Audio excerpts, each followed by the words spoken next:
You might remember that in advance of the Derek Chauvin verdict, which we got earlier this week, the jury was sequestered. But before the jury was sequestered, Maxine Waters made some comments that are the subject of significant controversy, which we already talked about. Democratic Congresswoman from California. After the jury was sequestered, President Biden gave his opinion about the case. And it ended up being that there were 3 guilty verdicts. There was no violence afterwards. Maybe there would have been violence had there been an acquittal. Maybe not. We don't know. It didn't happen. That's what we know when we're operating in terms of what actually took place. Donald Trump's former press secretary Kayleigh McEnany, criticized Joe Biden for commenting before the verdict, but after the jury was sequestered, saying that presidents should not inflame tensions. This is beyond parody. As the former press secretary of the insider-in-chief, Donald Trump, of course, inciting a violent, riotous insurrection on January 6th of this year. These people, Satire is, you could not possibly parody what they are saying. Let's take a look at the video. If you are allergic to hypocrisy, if you have an aversion to cringe, I would skip the next 36 seconds of video. We heard Judge Cahill go on to caution elected officials and say, I urge you not to weigh in just hours before or half a day before the president himself weighs in. Look, I'm glad he at least waited until the jury was sequestered. Right. But I think that the country is such a tinderbox right now, especially Minneapolis. There's so much hurt, so much pain. And I think it's the role of the president of the United States to stay back, to not inflame the tensions. I like that he called the family of George Floyd. President Trump did too. But it's such a tinderbox moment, and I think he should have just reserved comment and said he's praying for the family, as we all are. Can you imagine a more hypocritical statement? It isn't merely that Donald Trump incited a riot on January 6th. He talked about sending in the military during the George Floyd protests back in the summer of 2020 to rough people up. People were protesting the very thing which Trump reacted by threatening to do more of.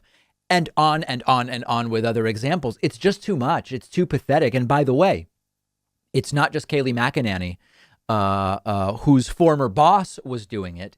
Kayleigh McEnany herself participated in fanning the flames from November through January by ginning up anger over a supposedly stolen election, which set the tone for the January 6th riots.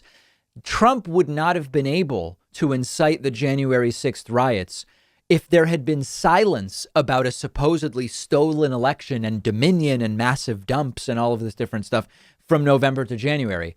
The whole environment from November to January, and the, Mike Pillow on Newsmax talking about it, and Sidney Powell and Rudy Giuliani and all these other people, you needed that in order to get to January 6th, when Trump said, let's go to the Capitol. And that's exactly what they did. And Kayleigh McEnany participated in that as well.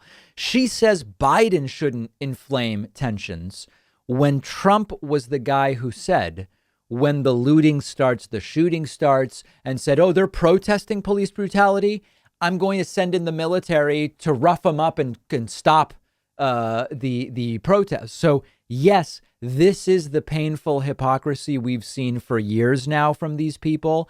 Yes, this is Kayleigh McEnany trying to be interesting and relevant and failing to do that. And yes, this is the type of stuff that contributed to why things are the way they are right now. I think Kayleigh probably realizes the hypocrisy of what she's saying. Kayleigh McEnany is completely amoral, but she's not actually stupid. But deliberately or not, whether she knows she's lying or not, and I think she knows she is, she's participating in the attempt to sort of rewrite history about what took place on January 6th, about what the Trump presidency was, and also on the George Floyd situation. And you have to remember that to the modern American right wing, the political right wing in the United States right now, the need for any kind of consistency or intellectual honesty is for losers and suckers, to use one of Donald Trump's phrases. The only thing that matters to them is that they own the libs, that they destroy their political enemies, no matter how they do it. And this is why, to some degree, we have to keep talking about Trump and the cronies from the administration, because if we don't, Trump himself And people like Kayleigh McEnany will rehabilitate Donald Trump's image by saying things like, he had the greatest economy ever for 3 years. They won't talk about year 4 or COVID. They'll not talk about January 6th. They'll not talk about his failed response to the coronavirus. That'll basically be it. And the cult of personality around Donald Trump on social media will amplify only that message. It's basically gaslighting at the individual incident level. Like Kayleigh McEnany on Fox says, presidents shouldn't inflame tensions.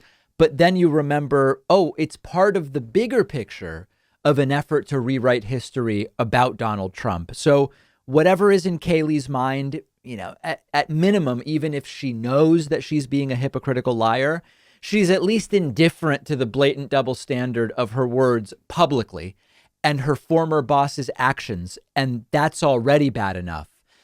They will continue to do this. They've already done it. If you go, listen, we looked at the interviews, I think it was late last week with, or maybe early last week at that Trump event in Florida, where Trump supporters were interviewed about January 6th.